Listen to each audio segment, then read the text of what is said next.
ಹಿಂದುತ್ವ ಜಪವನ್ನ ಮಾಡ್ತಾ ಇದ್ದಾರೆ. ಕೆಪಿಸಿಸಿ ಅಧ್ಯಕ್ಷ ಡಿಕೆ ಶಿವಕುಮಾರ್ ಕರಾವಳಿ ದಂಡಯಾತ್ರೆ ಹೊರಟಿದ್ದಾರೆ. ಟೆಂಪಲ್ ರನ್ ಹೆಸರಿನಲ್ಲಿ ಟಾರ್ಗೆಟ್ ಹಾಗಾದ್ರೆ ಹಿಂದುತ್ವ.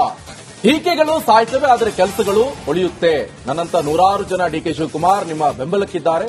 ಧರ್ಮಸ್ಥಳದಲ್ಲಿ ಡಿಸಿಎಂ ಡಿಕೆ ಶಿವಕುಮಾರ್ ಅಭಯವನ್ನು ಕೊಟ್ಟಿದ್ದಾರೆ.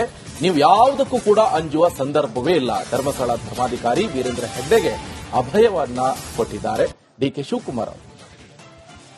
ಇದನ್ನ ನೇರವಾಗಿ ಶ್ರೀಗಳ ಪಾದಗಳ ಸನ್ನಿಧಿಯಲ್ಲಿ ಈ ಮಾತನ್ನ ನಾನು ಹೇಳ್ತಾ ಇದ್ದೇನೆ. ಯಾರು ಆತಂಕ ಪಡುವುದಬೇಕಾಗಿಲ್ಲ. ನಮ್ಮ ಸರ್ಕಾರ ಎಲ್ಲರೂ ಕೂಡ ಒಟ್ಟೆ ತೆಗೆದುಕೊಂಡೋಗಿ ಅವರ ಧರ್ಮನ ರಕ್ಷಣೆ ಮಾಡುವಂತ ಕೆಲಸ ನಮ್ಮ ಸರ್ಕಾರ, ನಾನೊಬ್ಬ ಸರ್ಕಾರದ ಪ್ರತಿನಿಧಿಯಾಗಿ ಈ ಸಂದರ್ಭದಲ್ಲಿ ನಾನು ಮಾತಾಡಲಿಕ್ಕೆ ನಾನು ಬಯಸ್ತಾ ಇದ್ದೇನೆ. ಅನೇಕರು ಟೀಕೆ ಮಾಡ್ತಾ ಇದ್ದಾರೆ. ಕೆಲವೆಲ್ಲ ಟೀಕೆಗಳು ಯಾವುದಾದ್ರು ರಾಜಕಾರಣಕ್ಕೆ ಟೀಕೆಗಳು ಸಾಯ್ತವೆ, ಕೆಲಸಗಳು ಉಳಿತವೆ. ಬೇಕಾದಷ್ಟು ಟೀಕೆ ಮಾಡ್ಕೊಳ್ಳಿ. ನಾನೇನು ಟೀಕೆ ಮಾಡೋರಿಗೆ ನಾನು ಬೇಡ ಅನ್ನೋದಿಲ್ಲ. ಟೀಕೆ ಮಾಡೋರಿದ್ರೆ ನಾವೆಲ್ಲ ತಪ್ಪುಗಳೆಲ್ಲ ತಿಳ್ಕೊಂಡು ನಾವೆಲ್ಲ ಕೆಲಸ ಮಾಡಲಿಕ್ಕೆ ಅನುಕೂಲ ಆಗ್ತದೆ. ಆ ನಿಟ್ಟಲ್ಲಿ ನಾವೆಲ್ಲ ಕೆಲಸ ಮಾಡಬೇಕು. ಇದನ್ನ ನೇರವಾಗಿ ಶ್ರೀಗಳ ಪಾದಗಳ ಓಕೆ. ನಿನ್ನೆ ಧರ್ಮಸ್ಥಳ ಧರ್ಮಾಧಿಕಾರಿ ವೀರೇಂದ್ರ ಹೆಗಡೆ ಅವರ ಪರವಾಗಿ ಕೂಡ ಬ್ಯಾಟಿಂಗ್ ಮಾಡಿದ್ರು. ಒಂದು. ಎರಡನೇದು ಅಲ್ಲಿ 5+6 11 ಪ್ಲಸ್ ಒಟ್ಟು 19 ಕ್ಷೇತ್ರ ಬರುತ್ತೆ. ದಕ್ಷಿಣ ಕನ್ನಡದಲ್ಲಿ 8 ಸಮಥಿಂಗ್, ಆಮೇಲೆ ಉಡುಪಿ 5, ಆಮೇಲೆ ಉತ್ತರ ಕನ್ನಡ 6 ವಿಧಾನಸಭಾ ಕ್ಷೇತ್ರ. 19 ವಿಧಾನಸಭಾ ಕ್ಷೇತ್ರಗಳ ಪೈಕಿ ಉತ್ತರ ಕನ್ನಡದಲ್ಲಿ 6 ಗೆದ್ದಿದ್ದಾರೆ, ಉಡುಪಿಯಲ್ಲಿ 4 ಗೆದ್ದಿದ್ದಾರೆ. 6ರಲ್ಲಿ 4 ಕಾಂಗ್ರೆಸ್, ಉಡುಪಿಯಲ್ಲಿ 1 ಇಲ್ಲ, ಇದಕ್ಕೆ 5 ಕ್ಲೀನ್ ಸ್ವೀಪ್. ಇಲ್ಲಿ 8ರಲ್ಲಿ 2 ಗೆದ್ದಿದ್ದಾರೆ. 8, 6, 8, 5, 6 ಒಟ್ಟು 19. ನಾನು ದಕ್ಷಿಣ ಕನ್ನಡವನ್ನು ಟಾರ್ಗೆಟ್ ಮಾಡಬೇಕು, ಕಾಂಗ್ರೆಸ್ ಬೆಳೆಸಬೇಕು ಅನ್ನೋ ರೀತಿಯಲ್ಲಿ ಕೂಡ ಮಾತಾಡಿದ್ರೆ, ಜೊತೆಗೆ ವೀರೇಂದ್ರ ಹೆಗಡೆ ಪರವಾಗಿ ಇಲ್ಲ, ನಾವು ನನ್ನಂತ ಸಾವಿರಾರು ಜನ ನಿಮ್ ಜೊತೆ ಇರ್ತಾರೆ.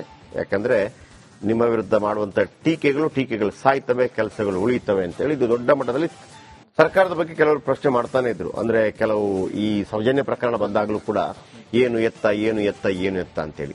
ಅದು ಒಮ್ಮೆ ಸಿಬಿಐ ಆದ ನಂತರ ತುಂಬಾ ಜನರಿಗೆ ಗೊತ್ತಿಲ್ಲ. ಸಿಬಿಐ ಎನ್ಕ್ವೈರಿ ಆದ ನಂತರ ಮತ್ತೊಮ್ಮೆ ಮರುತನಿಖೆ ಆಗಬೇಕು ಅಂತಂದ್ರೆ ಯಾವುದೇ ಸರ್ಕಾರ ಒತ್ತಾಯ ಮಾಡಕ್ ಬರಲ್ಲ. ನಾನು ಅನೇಕ ಬಾರಿ ಹೇಳಿದ್ದೀನಿ ಅದನ್ನ. ನರೇಂದ್ರ ಮೋದಿ ಅವರು ಒತ್ತಾಯ ಮಾಡಿದ್ರು ಬರಲ್ಲ. ಅದು ಕೋರ್ಟೇ ನೋಡ್ಕೋಬೇಕು. ಕೋರ್ಟ್ಗೆ ಅಪೀಲ್ ಹಾಕಬೇಕು. ಮತ್ತೊಮ್ಮೆ ಕೋರ್ಟ್ಗೆ ಯಾರೋ ಒಬ್ಬ PL ಹಾಕಿದ್ರೆ ಆಗಲ್ಲ, ಹೆಂಗ್ ಮಾಡಿ ಅಂತೇಳಿ ಸೌಜನ್ಯದ ಕುಟುಂಬಸ್ಥರೇ ಹಾಕಬೇಕು. ಹಾಕಿದಾಗ ಅದು ಕೇಳಿದ್ರೆ ಕೇಳ್ತು ಅಷ್ಟೇ, ಹಾಕಿದ ತಕ್ಷಣ ತಗೊಳತ್ತೆ ಅಂತ ಏನಿಲ್ಲ. ಅವರು ಮನವರಿಕೆ ಮಾಡಿಕೊಡ್ಬೇಕು, ಮನವರಿಕೆ ಮಾಡಿಕೊಟ್ಟು ತಗೊಳ್ಬೇಕು ಅನ್ನುವಂಥದ್ದು. ಆ ಗಲಾಟೆಗಳು ಅದರ ಬಗ್ಗೆ ಆಗ್ತಾ ಇರುವಾಗ ಈಗ ಇಲ್ಲ, ನಾನು ವೀರೇಂದ್ರ ಹೆಗಡೆ ಅವರ ಜೊತೆ ನಿಲ್ತಾ ಇದ್ದೀನಿ ಅನ್ನುವಂತ ಮಾತು ಸರ್ಕಾರದ ಪ್ರತಿನಿಧಿಯಾಗಿ ಹೇಳ್ತಾ ಇರುವಂತ ಮಾತು. ಹಾಗಂತ ಅಲ್ಲಿ ಸೌಜನ್ಯ ಖಂಡಿತವಾಗ್ಲೂ ನ್ಯಾಯ ಸಿಗಲೇಬೇಕು. ಆಯ್ತಾ? ಅದ್ರಲ್ಲಿ 2 ಮಾತಲ್ಲಿ ಈಗ ಪ್ರತಿಯೊಬ್ಬರಲ್ಲಿ ಕೇಳ್ತಿರೋ ಹೋರಾಟಗಾರರು ಕೇಳ್ತಿರೋದು, ಹಾಗಿದ್ರೆ ಯಾರು ಮಾಡಿದ್ದು ಅನ್ನುವಂತ ಪ್ರಶ್ನೆಯನ್ನು ಕೇಳ್ತಾರೆ. ಪ್ರಶ್ನೆಗೆ ಉತ್ತರ ಏನು ಗೊತ್ತಾವ? ಹಿಂದುತ್ವ ಜಪವನ್ನ ಮಾಡ್ತಾ ಇದ್ದಾರೆ. ಕೆಪಿಸಿಸಿ ಅಧ್ಯಕ್ಷ ಡಿಕೆ ಶಿವಕುಮಾರ್ ಕರಾವಳಿ ದಂಡಯಾತ್ರೆ ಹೊರಟಿದ್ದಾರೆ. ಟೆಂಪಲ್ ರನ್ ಹೆಸರಿನಲ್ಲಿ ಟಾರ್ಗೆಟ್ ಹಾಗಾದ್ರೆ ಹಿಂದುತ್ವ. ಟೀಕೆಗಳು ಸಾಯ್ತವೆ, ಆದರೆ ಕೆಲಸಗಳು ಉಳಿಯುತ್ತೆ. ನನ್ನಂತ ನೂರಾರು ಜನ ಡಿಕೆ ಶಿವಕುಮಾರ್ ನಿಮ್ಮ ಬೆಂಬಲಕ್ಕಿದ್ದಾರೆ. ಧರ್ಮಸ್ಥಳದಲ್ಲಿ ಡಿಸಿಎಂ ಡಿಕೆ ಶಿವಕುಮಾರ್ ಅಭಯವನ್ನ ಕೊಟ್ಟಿದ್ದಾರೆ.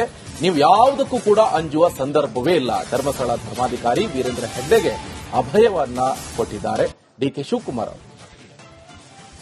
ಇದನ್ನ ನೇರವಾಗಿ ಶ್ರೀಗಳ ಪಾದಗಳ ಸನ್ನಿಧಿಯಲ್ಲಿ ಈ ಮಾತನ್ನ ನಾನು ಹೇಳ್ತಾ ಇದ್ದೇನೆ. ಯಾರು ಆತಂಕ ಪಡುವುದಬೇಕಾಗಿಲ್ಲ. ನಮ್ಮ ಸರ್ಕಾರ ಎಲ್ಲರೂ ಕೂಡ ಒಟ್ಟೆ ತೆಗೆದುಕೊಂಡೋಗಿ ಅವರ ಧರ್ಮನ ರಕ್ಷಣೆ ಮಾಡುವಂತ ಕೆಲಸ ನಮ್ಮ ಸರ್ಕಾರ, ನಾನೊಬ್ಬ ಸರ್ಕಾರದ ಪ್ರತಿನಿಧಿಯಾಗಿ ಈ ಸಂದರ್ಭದಲ್ಲಿ ನಾನು ಮಾತಾಡಲಿಕ್ಕೆ ನಾನು ಬಯಸ್ತಾ ಇದ್ದೇನೆ. ಅನೇಕರು ಟೀಕೆ ಮಾಡ್ತಾ ಇದ್ದಾರೆ. ಕೆಲವೆಲ್ಲ ಟೀಕೆಗಳು ಯಾವುದಾದ್ರು ರಾಜಕಾರಣಕ್ಕೆ ಟೀಕೆಗಳು ಸಾಯ್ತವೆ, ಕೆಲಸಗಳು ಉಳಿತವೆ. ಬೇಕಾದಷ್ಟು ಟೀಕೆ ಮಾಡ್ಕೊಳ್ಳಿ. ನಾನೇನು ಟೀಕೆ ಮಾಡೋರಿಗೆ ನಾನು ಬೇಡ ಅನ್ನೋದಿಲ್ಲ. ಟೀಕೆ ಮಾಡೋರಿದ್ರೆ ನಾವೆಲ್ಲ ತಪ್ಪುಗಳೆಲ್ಲ ತಿಳ್ಕೊಂಡು ನಾವೆಲ್ಲ ಕೆಲಸ ಮಾಡಲಿಕ್ಕೆ ಅನುಕೂಲ ಆಗ್ತದೆ. ಆ ನಿಟ್ಟಲ್ಲಿ ನಾವೆಲ್ಲ ಕೆಲಸ ಮಾಡಬೇಕು. ಇದನ್ನ ನೇರವಾಗಿ ಶ್ರೀಗಳ ಪಾದಗಳ ಓಕೆ. ನಿನ್ನೆ ಧರ್ಮಸ್ಥಳ ಧರ್ಮಾಧಿಕಾರಿ ವೀರೇಂದ್ರ ಹೆಗಡೆ ಅವರ ಪರವಾಗಿ ಕೂಡ ಬ್ಯಾಟಿಂಗ್ ಮಾಡಿದ್ರು. ಒಂದು. ಎರಡನೇದು ಅಲ್ಲಿ 5+6 11 ಪ್ಲಸ್ ಒಟ್ಟು 19 ಕ್ಷೇತ್ರ ಬರುತ್ತೆ. ದಕ್ಷಿಣ ಕನ್ನಡದಲ್ಲಿ 8 ಸಮಥಿಂಗ್, ಆಮೇಲೆ ಉಡುಪಿ 5, ಆಮೇಲೆ ಉತ್ತರ ಕನ್ನಡ 6 ವಿಧಾನಸಭಾ ಕ್ಷೇತ್ರ. 19 ವಿಧಾನಸಭಾ ಕ್ಷೇತ್ರಗಳ ಪೈಕಿ ಉತ್ತರ ಕನ್ನಡದಲ್ಲಿ 6 ಗೆದ್ದಿದ್ದಾರೆ, ಉಡುಪಿಯಲ್ಲಿ 4 ಗೆದ್ದಿದ್ದಾರೆ. 6ರಲ್ಲಿ 4 ಕಾಂಗ್ರೆಸ್, ಉಡುಪಿಯಲ್ಲಿ 1 ಇಲ್ಲ 5 ಕ್ಲೀನ್ ಸ್ವೀಪ್. ಇಲ್ಲಿ 8ರಲ್ಲಿ 2 ಗೆದ್ದಿದ್ದಾರೆ. 8, 6, 8, 5, 6 ಒಟ್ಟು 19. ನಾನು ದಕ್ಷಿಣ ಕನ್ನಡವನ್ನು ಟಾರ್ಗೆಟ್ ಮಾಡಬೇಕು, ಕಾಂಗ್ರೆಸ್ ಬೆಳೆಸಬೇಕು ಅನ್ನೋ ರೀತಿಯಲ್ಲಿ ಕೂಡ ಮಾತಾಡಿದೆ. ಜೊತೆಗೆ ವೀರೇಂದ್ರ ಹೆಗಡೆ ಪರವಾಗಿ ಇಲ್ಲ, ನಾವು ನನ್ನಂತ ಸಾವಿರಾರು ಜನ ನಿಮ್ ಜೊತೆ ಇರ್ತಾರೆ. ಯಾಕಂದ್ರೆ ನಿಮ್ಮ ವಿರುದ್ಧ ಮಾಡುವಂತ ಟೀಕೆಗಳು ಸಾಯ್ತವೆ, ಕೆಲಸಗಳು ಉಳಿಯುತ್ತವೆ ಅಂತೇಳಿ ಇದು ದೊಡ್ಡ ಮಟ್ಟದಲ್ಲಿ ಸರ್ಕಾರದ ಬಗ್ಗೆ ಕೆಲವರು ಪ್ರಶ್ನೆ ಮಾಡ್ತಾನೆ ಇದ್ರು. ಅಂದ್ರೆ ಕೆಲವು ಈ ಸೌಜನ್ಯ ಪ್ರಕರಣ ಬಂದಾಗಲೂ ಕೂಡ ಏನು ಎತ್ತ ಅಂತೇಳಿ. ಅದು ಒಮ್ಮೆ ಸಿಬಿಐ ಆದ ನಂತರ ತುಂಬಾ ಜನರು ಗೊತ್ತಿಲ್ಲ, ಸಿಬಿಐ ಎನ್ಕ್ವೈರಿ ಆದ ನಂತರ ಮತ್ತೊಮ್ಮೆ ಮರುತನಿಖೆ ಆಗಬೇಕು ಅಂತಂದ್ರೆ ಯಾವುದೇ ಸರ್ಕಾರ ಒತ್ತಾಯ ಮಾಡಕ್ ಬರಲ್ಲ. ನಾನು ಅನೇಕ ಬಾರಿ ಹೇಳಿದ್ದೀನಿ ಅದನ್ನ. ನರೇಂದ್ರ ಮೋದಿ ಅವರು ಒತ್ತಾಯ ಮಾಡಿದ್ರು ಬರಲ್ಲ. ಅದು ಕೋರ್ಟೇ ನೋಡ್ಕೋಬೇಕು, ಕೋರ್ಟ್ಗೆ ಅಪೀಲ್ ಹಾಕ್ಬೇಕು. ಮತ್ತೊಮ್ಮೆ ಕೋರ್ಟ್ಗೆ ಯಾರೋ ಒಬ್ಬ PL ಹಾಕಿದ್ರೆ ಆಗಲ್ಲ, ಹೆಂಗ್ ಮಾಡಿ ಅಂತೇಳಿ ಸೌಜನ್ಯದ ಕುಟುಂಬಸ್ಥರೇ ಹಾಕಬೇಕು. ಹಾಕಿದಾಗ ಅದು ಕೇಳಿದ್ರೆ ಕೇಳ್ತು ಅಷ್ಟೇ, ಹಾಕಿದ ತಕ್ಷಣ ತಗೊಳತ್ತೆ ಅಂತ ಏನಿಲ್ಲ. ಅವರು ಮನವರಿಕೆ ಮಾಡಿಕೊಡ್ಬೇಕು, ಮನವರಿಕೆ ಮಾಡಿಕೊಟ್ಟು ತಗೊಳ್ಬೇಕು ಅನ್ನುವಂಥದ್ದು. ಆ ಗಲಾಟೆಗಳು ಅದರ ಬಗ್ಗೆ ಆಗ್ತಾ ಇರುವಾಗ ಈಗ ಇಲ್ಲ, ನಾನು ವೀರೇಂದ್ರ ಹೆಗಡೆ ಅವರ ಜೊತೆ ನಿಲ್ತಾ ಇದ್ದೀನಿ ಅನ್ನುವಂತ ಮಾತು ಸರ್ಕಾರದ ಪ್ರತಿನಿಧಿಯಾಗಿ ಹೇಳ್ತಾ ಇರುವಂತ ಮಾತು. ಹಾಗಂತ ಅಲ್ಲಿ ಸೌಜನ್ಯ ಖಂಡಿತವಾಗ್ಲೂ ನ್ಯಾಯ ಸಿಗಲೇಬೇಕು. ಆಯ್ತಾ? ಅದ್ರಲ್ಲಿ 2 ಮಾತಲ್ಲಿ ಈಗ ಪ್ರತಿಯೊಬ್ಬರಲ್ಲಿ ಕೇಳ್ತಿರೋ ಹೋರಾಟಗಾರರು ಕೇಳ್ತಿರೋದು, ಹಾಗಿದ್ರೆ ಯಾರು ಮಾಡಿದ್ದು ಅನ್ನುವಂತ ಪ್ರಶ್ನೆಯನ್ನು ಕೇಳ್ತಾರೆ. ಪ್ರಶ್ನೆಗೆ ಉತ್ತರ ಏನು ಗೊತ್ತಾ? ಹಿಂದುತ್ವ ಜಪವನ್ನ ಮಾಡ್ತಾ ಇದ್ದಾರೆ. ಕೆಪಿಸಿಸಿ ಅಧ್ಯಕ್ಷ ಡಿಕೆ ಶಿವಕುಮಾರ್ ಕರಾವಳಿ ದಂಡಯಾತ್ರೆ ಹೊರಟಿದ್ದಾರೆ. ಟೆಂಪಲ್ ರನ್ ಹೆಸರಿನಲ್ಲಿ ಟಾರ್ಗೆಟ್ ಹಾಗಾದ್ರೆ ಹಿಂದುತ್ವ. ಟೀಕೆಗಳು ಸಾಯ್ತವೆ, ಆದರೆ ಕೆಲಸಗಳು ಉಳಿಯುತ್ತೆ. ನನ್ನಂತ ನೂರಾರು ಜನ ಡಿಕೆ ಶಿವಕುಮಾರ್ ನಿಮ್ಮ ಬೆಂಬಲಕ್ಕಿದ್ದಾರೆ.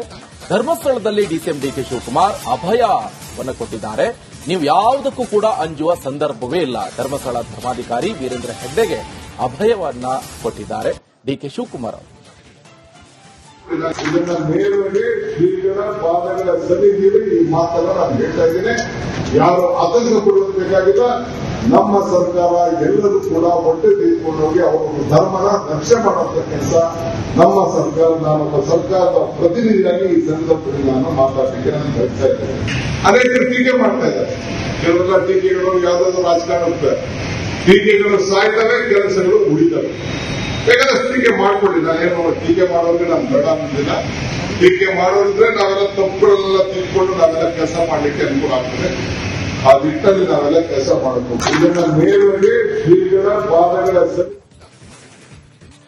ಓಕೆ. ನಿನ್ನೆ ಧರ್ಮಸ್ಥಳ ಧರ್ಮಾಧಿಕಾರಿ ವೀರೇಂದ್ರ ಹೆಗಡೆ ಅವರ ಪರವಾಗಿ ಕೂಡ ಬ್ಯಾಟಿಂಗ್ ಮಾಡಿದ್ರು. 1. 2ನೇದು ಅಲ್ಲಿ 5 + 6 11 ಪ್ಲಸ್ ಒಟ್ಟು 19 ಕ್ಷೇತ್ರ ಬರುತ್ತೆ. ದಕ್ಷಿಣ ಕನ್ನಡದಲ್ಲಿ 8 ಸಮಥಿಂಗ್, ಆಮೇಲೆ ಉಡುಪಿ 5, ಆಮೇಲೆ ಉತ್ತರ ಕನ್ನಡ 6 ವಿಧಾನಸಭಾ ಕ್ಷೇತ್ರ. 19 ವಿಧಾನಸಭಾ ಕ್ಷೇತ್ರಗಳ ಪೈಕಿ ಉತ್ತರ ಕನ್ನಡದಲ್ಲಿ 6ರಲ್ಲಿ ಗೆದ್ದಿದ್ದಾರೆ, ಉಡುಪಿಯಲ್ಲಿ 4ರಲ್ಲಿ ಗೆದ್ದಿದ್ದಾರೆ. 6ರಲ್ಲಿ 4 ಕಾಂಗ್ರೆಸ್. ಉಡುಪಿಯಲ್ಲಿ 1 ಇಲ್ಲ 5 ಕ್ಲೀನ್ ಸ್ವೀಪ್. ಇಲ್ಲಿ 8ರಲ್ಲಿ 2 ಗೆದ್ದಿದ್ದಾರೆ. 8, 6, 8, 5, 6 ಒಟ್ಟು 19. ನಾನು ದಕ್ಷಿಣ ಕನ್ನಡವನ್ನು ಟಾರ್ಗೆಟ್ ಮಾಡಬೇಕು, ಕಾಂಗ್ರೆಸ್ ಬೆಳೆಸಬೇಕು ಅನ್ನೋ ರೀತಿಯಲ್ಲಿ ಕೂಡ ಮಾತಾಡಿದೆ. ಜೊತೆಗೆ ವೀರೇಂದ್ರ ಹೆಗಡೆ ಪರವಾಗಿ ಇಲ್ಲ, ನಾವು ನನ್ನಂತ ಸಾವಿರಾರು ಜನ ನಿಮ್ ಜೊತೆ ಇರ್ತಾರೆ. ಯಾಕಂದ್ರೆ ನಿಮ್ಮ ವಿರುದ್ಧ ಮಾಡುವಂತ ಟೀಕೆಗಳು ಸಾಯ್ತವೆ, ಕೆಲಸಗಳು ಉಳಿಯುತ್ತವೆ ಅಂತೇಳಿ ಇದು ದೊಡ್ಡ ಮಟ್ಟದಲ್ಲಿ ಸರ್ಕಾರದ ಬಗ್ಗೆ ಕೆಲವರು ಪ್ರಶ್ನೆ ಮಾಡ್ತಾನೆ ಇದ್ರು. ಅಂದ್ರೆ ಕೆಲವು ಈ ಸೌಜನ್ಯ ಪ್ರಕರಣ ಬಂದಾಗಲೂ ಕೂಡ ಏನು ಎತ್ತ ಅಂತೇಳಿ. ಅದು ಒಮ್ಮೆ ಸಿಬಿಐ ಆದ ನಂತರ ತುಂಬಾ ಜನರು ಗೊತ್ತಿಲ್ಲ, ಸಿಬಿಐ ಎನ್ಕ್ವೈರಿ ಆದ ನಂತರ ಮತ್ತೊಮ್ಮೆ ಮರುತನಿಖೆ ಆಗಬೇಕು ಅಂತಂದ್ರೆ ಯಾವುದೇ ಸರ್ಕಾರ ಒತ್ತಾಯ ಮಾಡಕ್ ಬರಲ್ಲ. ನಾನು ಅನೇಕ ಬಾರಿ ಹೇಳಿದ್ದೀನಿ ಅದನ್ನ. ನರೇಂದ್ರ ಮೋದಿ ಅವರು ಒತ್ತಾಯ ಮಾಡಿದ್ರು ಬರಲ್ಲ. ಅದು ಕೋರ್ಟೇ ನೋಡ್ಕೋಬೇಕು, ಕೋರ್ಟ್ಗೆ ಅಪೀಲ್ ಹಾಕ್ಬೇಕು. ಮತ್ತೊಮ್ಮೆ ಕೋರ್ಟ್ಗೆ ಯಾರೋ ಒಬ್ಬ PL ಹಾಕಿದ್ರೆ ಆಗಲ್ಲ, ಹೆಂಗ್ ಮಾಡಿ ಅಂತೇಳಿ ಸೌಜನ್ಯದ ಕುಟುಂಬಸ್ಥರೇ ಹಾಕಬೇಕು. ಹಾಕಿದಾಗ ಅದು ಕೇಳಿದ್ರೆ ಕೇಳ್ತು ಅಷ್ಟೇ, ಹಾಕಿದ ತಕ್ಷಣ ತಗೊಳತ್ತೆ ಅಂತ ಏನಿಲ್ಲ.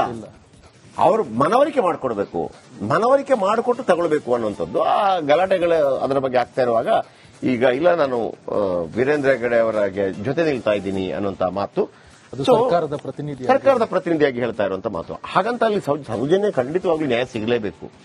ಆಯ್ತಾ? ಅದ್ರಲ್ಲಿ 2 ಮಾತಲ್ಲಿ ಈಗ ಪ್ರತಿಯೊಬ್ಬರಲ್ಲಿ ಕೇಳ್ತಿರೋ ಹೋರಾಟಗಾರರು ಕೇಳ್ತಿರೋದು, ಹಾಗಿದ್ರೆ ಯಾರು ಮಾಡಿದ್ದು ಅನ್ನುವಂತ ಪ್ರಶ್ನೆಯನ್ನು ಕೇಳ್ತಾರೆ. ಪ್ರಶ್ನೆಗೆ ಉತ್ತರ ಏನು ಗೊತ್ತಾ?